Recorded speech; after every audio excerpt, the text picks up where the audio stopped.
Let me get my camera situated. Yes, I am. I'm back and I feel great. Now, I've been watching YouTube, some certain videos this afternoon, looking at certain things, looking up some recipes, looking at the S&P type futures, what stocks are doing, stuff like that. And of course, I watched a few other videos, and there's a lot of doom and gloom on YouTube.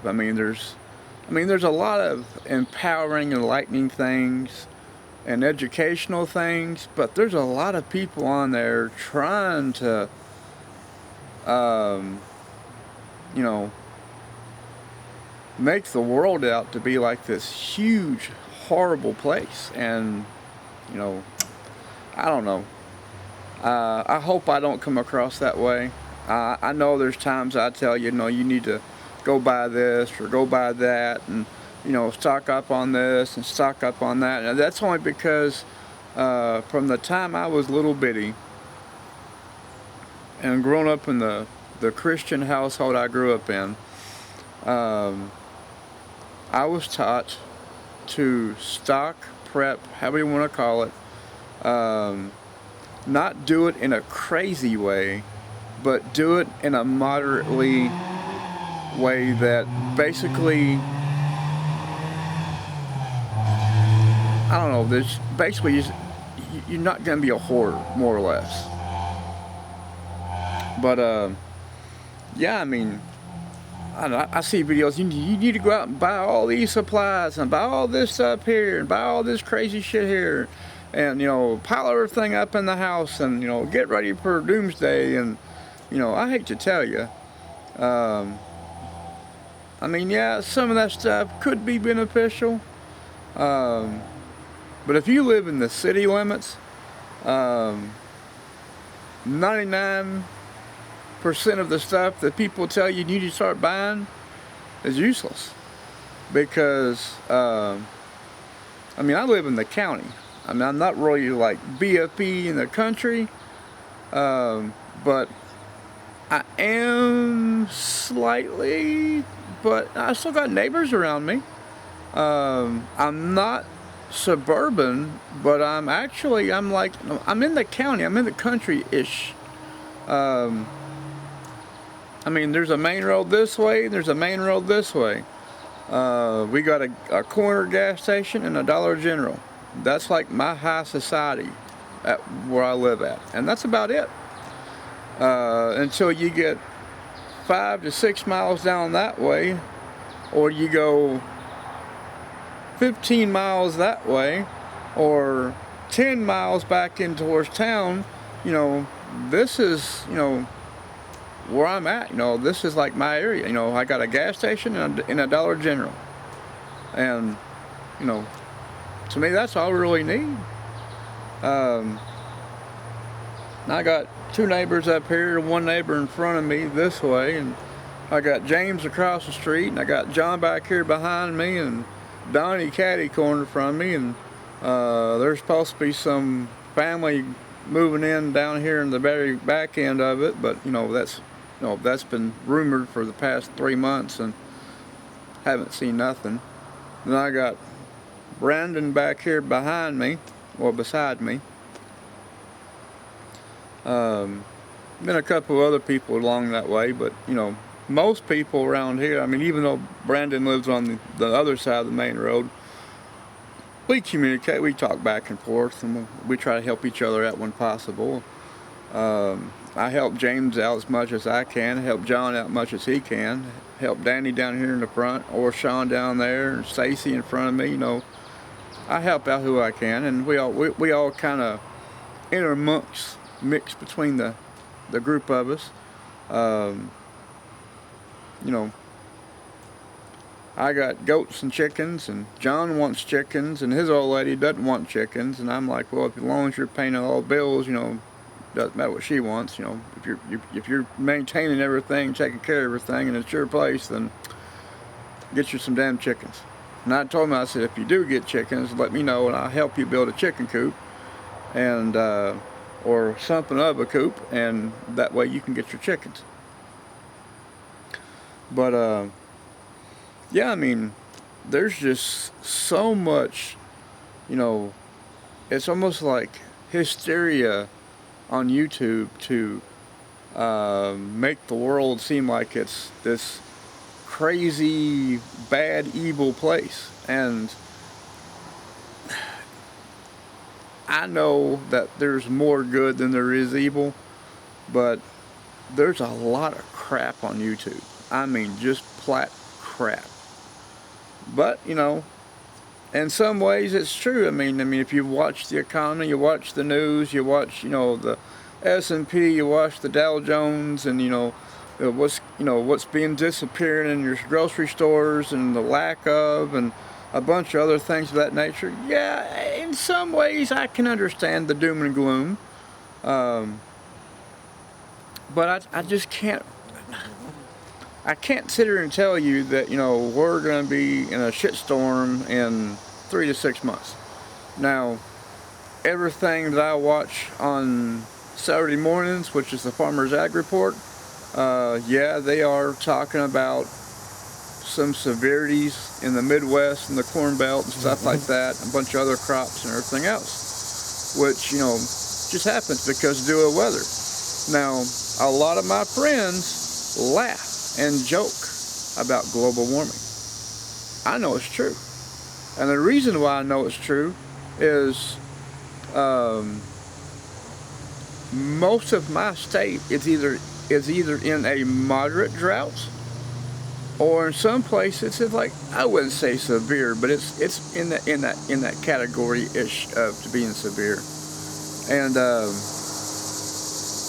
I mean, we have hot summers, you know, it's no big deal.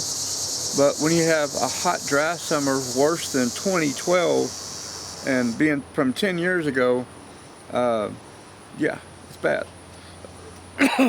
When I got to take my garden hose and lay it on the ground beside my fruit trees and my fruit-bearing bushes and stuff like that, to saturate the ground to make sure it gets water, it's bad.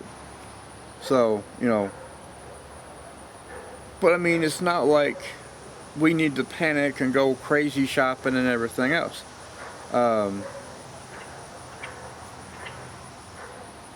What's that noise? You can tell it's a frog or a bird. Might be a frog. But anyway, I've gone out and I bought a bunch of off-brand kind of things for like $1. Kind of like, you know, you cook your pasta noodles, and you put your seasoning and your hamburger meat together and stuff like that, like the hamburger helper kind of things. We have bought a bunch of that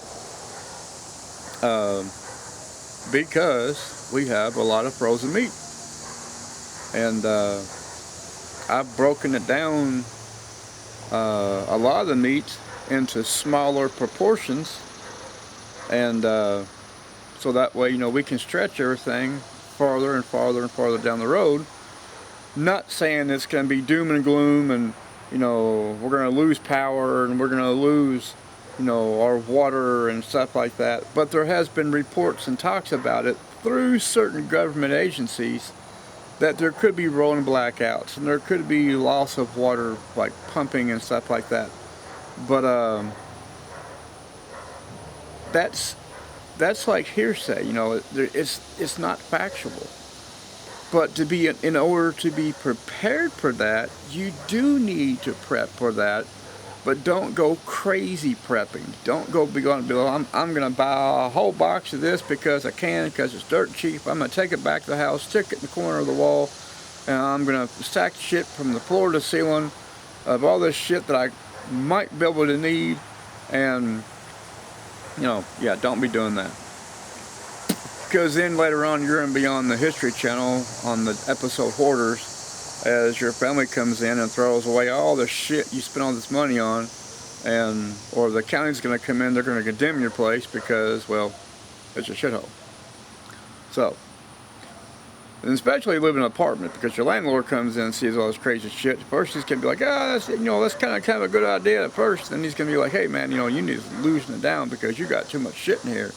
It's a fire hazard. So yeah, just moderately use common sense. Of course, I know common sense these days is a very few and far between thing.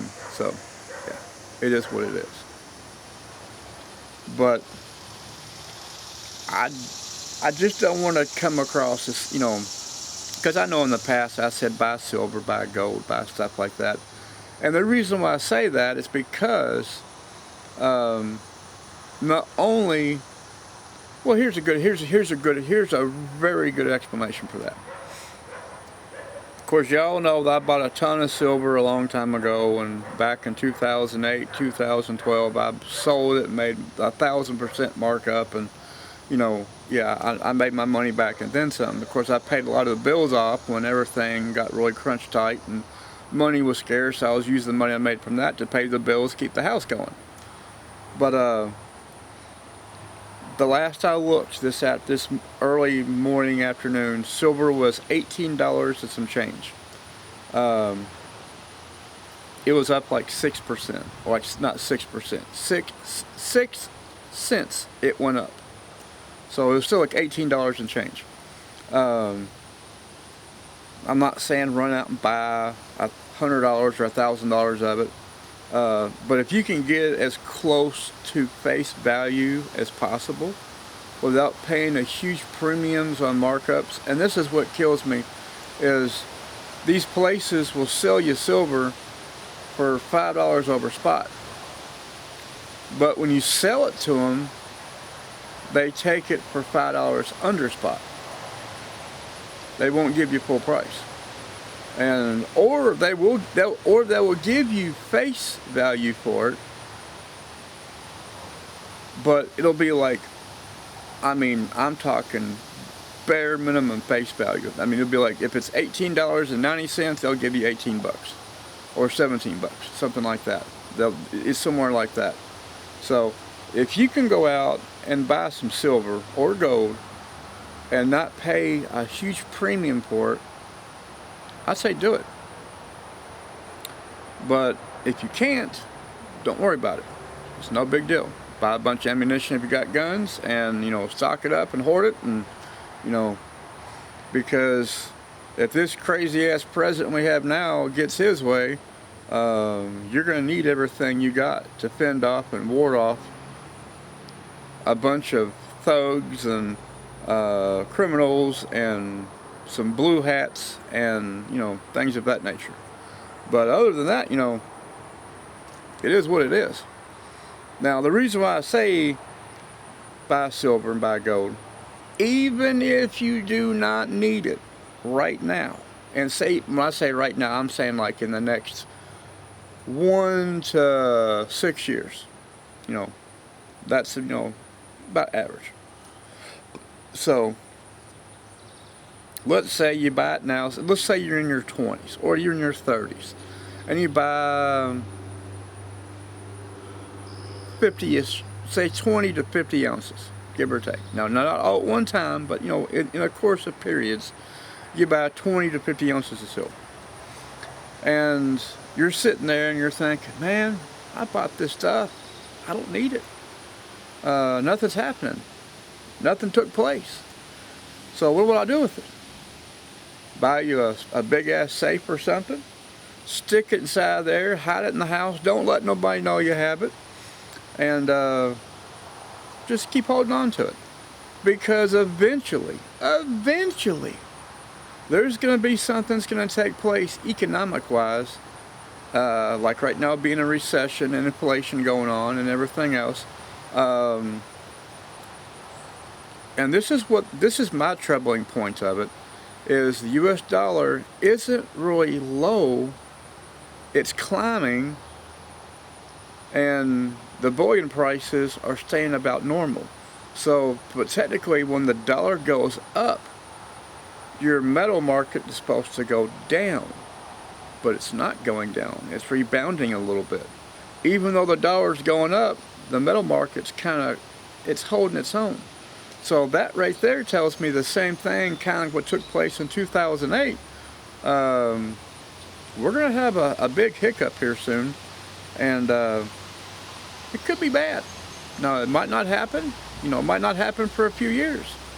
But if you buy a few things now, even if you don't need it for a few years, when it does happen, you'll be sitting high on the hog. Well, not really high on the hog, but you'll be sitting better on the hog than what most people would be. And I try to tell this to people like my friends and my friends of friends and people I meet at the market. You know, we talk about not really so much politics, but we talk about the economy. And around here, you know, this is something what I'm saying, you know, what you need to get ready for, because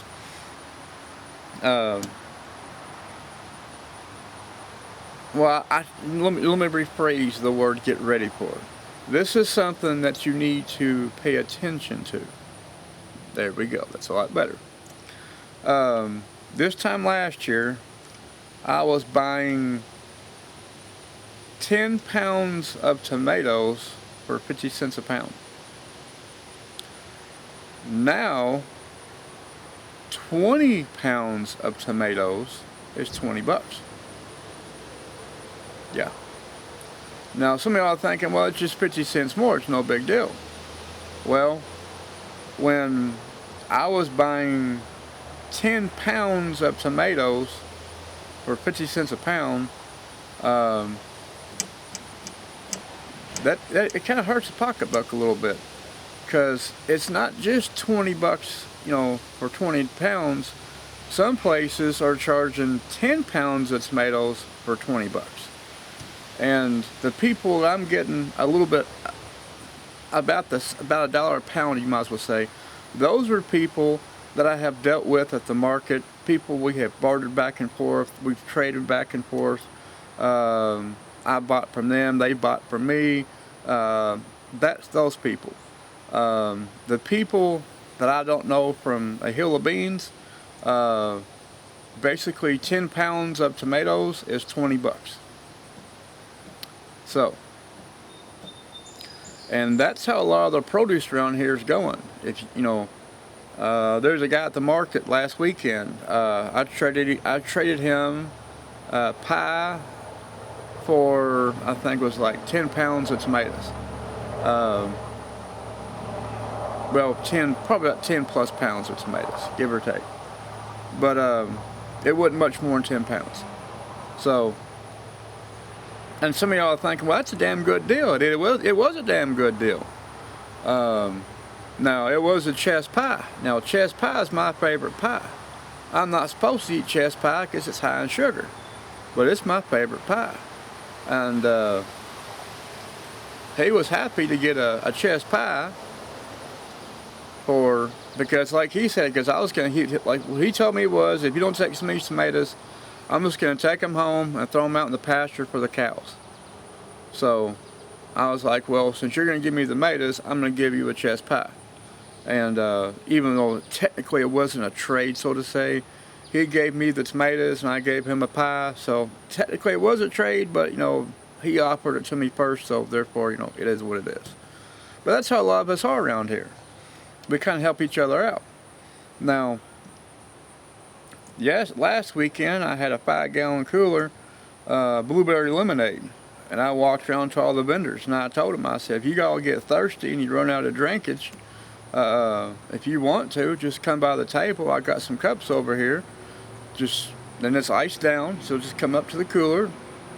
You know, I said, or if you got your own cup or thermos type thing, fill that puppy full, but it's ice cold lemonade, blueberry lemonade. You know, just come up here and help yourself. And that's what I told them. And even though nobody came and got none, I still offered it. And of course, I drank a good amount of it, which I probably shouldn't have, but I did.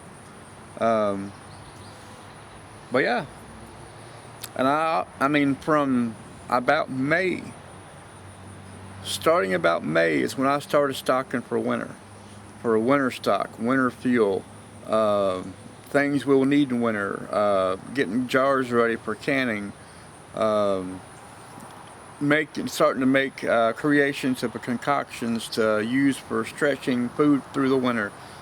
I started this in early May, and it's almost damn near August. I'm still doing stuff like that, and it's not so much as that I'm trying to prepare for doom and gloom.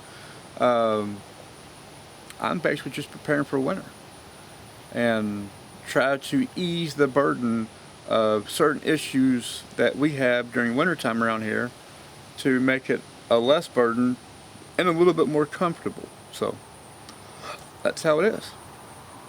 But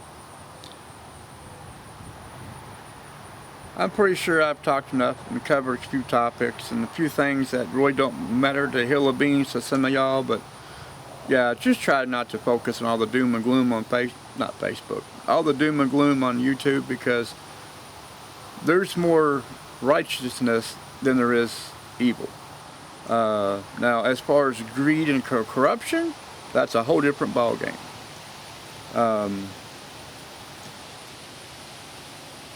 I know some of y'all are still dealing with high-ass gas prices. I went to the gas station today, put 30 bucks of gas in the vehicle. Gas here is now $3 and I think it's like $3.56 a gallon. Either $3.56 or $3.66. I don't remember. It's something like that. It is going down, but it's not because the jackass in the White House, so to say. It's because our Attorney General and our Governor, as stated, we are fighting to keep our Kentuckians from having to pay so much money when all this other shit's going crazy priced. And now Washington D.C. might have a smidge to play in it, but our Attorney General and my Governor are both fighting to get the gas prices lowered. And even though my Governor is kind of a jackass sometimes, he does care about Kentucky, and he does care about the people of Kentucky. And our last governor was a shithead. You know, I loved him to death, but he was a shithead. And he would say one thing and do another. Now, the governor now, we all busted his balls over the past 2 years over things he was doing, but in deep down in honesty, he was doing things to better Kentucky more so than what was going on.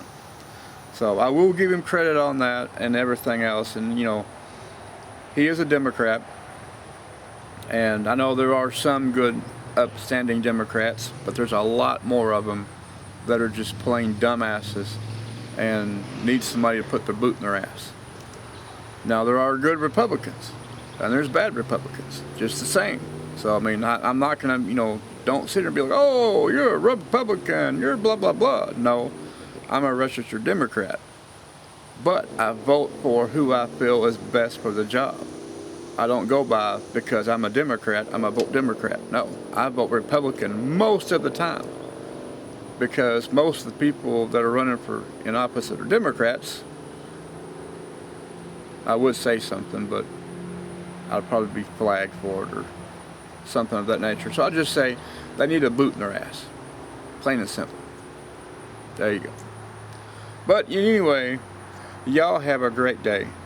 And it's like probably 5 o'clock, 6 o'clock, somewhere on there. Make the best of it. Now it's 5 o'clock Eastern Standard Time where I'm at. What time it is where you're at, couldn't tell you, but have a great day. Have a blessed evening. Have a great week. I don't plan on making a video each and every day.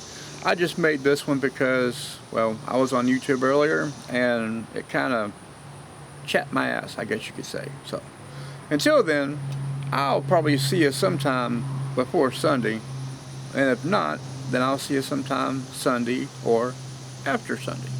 Till then, have a great week.